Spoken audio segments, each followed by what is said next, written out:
नया गाइडलाइन आया है, कल रात में ही ये प्राप्त हुआ है शाम को।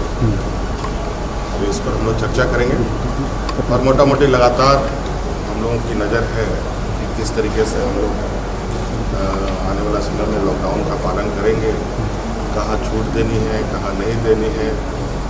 क्योंकि हम पहले भी बताए थे कि हमारी समस्या तो तब बढ़ेगी जब प्रवासी मजदूर वापस आएंगे और जहाँ ग्रीन जोन है वो तुरंत उसको ऑरेंज रेड में कन्वर्ट भी हो रहा है। और इसको ध्यान में रख करके हम लोग निर्णय लेंगे, क्योंकि ये भी निर्णय लेना जरूरी है कि किस सारी चीज़ें थम सी गई हैं, उसमें गति कैसे आएगी। अब तो नए सिरे से सोचना है कई चीज़ों का, इसलिए अभी मैं खुद ही पदाधिकारियों के साथ बैठक करके ये आज शाम तक देखिए, हमने जो लगातार आप लोगों के माध्यम से ये जानकारी प्राप्त हो रही थी कि सड़कों पर लोग चल भी रहे हैं और मर भी रहे हैं, कोई एक्सीडेंट से मर रहा है, कोई भूख से मर रहा है। ये बहुत दर्दनाक स्थिति बनी है और बन भी रही है, अभी भी लगातार ये चीज़ें जारी है।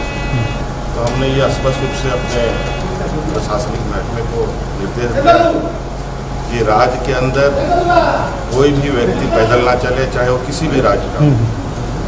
और हमने उनको सुरक्षित स्थान पर पहुंचाकर उनको खाने पीने की व्यवस्था कर उनके गंतव्य स्थान तक पहुंचाने का निर्देश दिया है। और साथ में फिर भी राहगीर कहीं ना कहीं इतने बड़ी संख्या में देश में जिस तरीके से प्रवासी निकल पड़े हैं अपने घरों की ओर, ना जाने किस गली मोहल्ले से निकल जाएं, किस रास्ते से आ रहे हैं पता नहीं चल रहा है। तो इसलिए हमने हाईवेज़ में भी जो हम लोगों का सामुदायिक किचन है उसको भी चलाने का निर्देश दिया है और वहाँ पर राहगीरों को मुफ्त भोजन देने का भी निर्देश दिया है। पानी की पूरी उपलब्धता हो, छायादार जगह हो जहाँ पर लोग थोड़ी देर आराम भी कर पाएँ। और ये बिल्कुल हमारे नज़र पर है, हम देख रहे हैं लगातार। अभी तक ऐसी कोई राज्य के अंदर इस तरीके की, हालांकि लोग बसों से भी आ रहे हैं तो अपनी अपनी व्यवस्था से आ रहे हैं, उन सभी को जहां अगर ये सामुदायिक किचन मिलता है, दिखाई देता है, हर 20 किलोमीटर के दायरे पर हमने ये निर्देश दिया है कि पूरे राज्य के अंदर जो सड़कों पर है वहाँ पर सामुदायिक किचन चलाया जाए। क्योंकि ये किचन की व्यवस्था तो हमने पंचायत स्तर पर पहले ही चालू कर रखा है और आज शायद इसको देखकर आपको लगेगा कि राज्य के अंदर खाने को लेकर कोई हाहाकार नहीं है, कोई परेशानियाँ नहीं है। तो आज हमने राहगीरों के लिए भी ये व्यवस्था की है। प्रवासी लोग जो पैदल चले हैं या भटक गए हैं उनको भी अब रास्ते में खाने की कोई दिक्कत नहीं होगी, ये व्यवस्था हमने और आपने उनको वापस भी निर्देश दिया है। और अगर दूसरे राज्य के लोग हैं उनको भी उनके राज्य के लोगों से संपर्क स्थापित कर वहाँ तक पहुँचाने का काम प्रशासन करेगा। हाँ, ये बातें थोड़ा सा गांव के अंदर तो ये थोड़ी सी खबर है ज़रूर, और गांव के लोग भी सतर्क हैं। हमने इस विषय पर जो सामाजिक पुलिसिंग की भी जो आपके सामने बात रखी है और उन लोगों से आग्रह किया है कि आप लोग बिल्कुल जो भी लोग बाहर से आएंगे उनके प्रति एक आप लोग स्नेह का भाव रखें। कोई भी किसी भी तरीके का कोई ऐसा अभद्र व्यवहार ना हो जो हमें शर्मसार करे। और आप प्रशासन, अगर आप लोगों की सुरक्षा में कोई चूक होती है तो ये निश्चित रूप से गांव के लिए, लोगों के लिए बहुत तकलीफदेह होगी। तो इसके लिए आप प्रशासनिक व्यवस्था की मदद ले सकते हैं। और आज हमने पंचायत स्तर पर भी क्वारंटाइन का व्यवस्था कर रखा है, जहां गांव के ही लोग अपने गांव के लोगों की देखभाल कर रहे हैं और ये बहुत बेहतर तरीके से चल रहा है।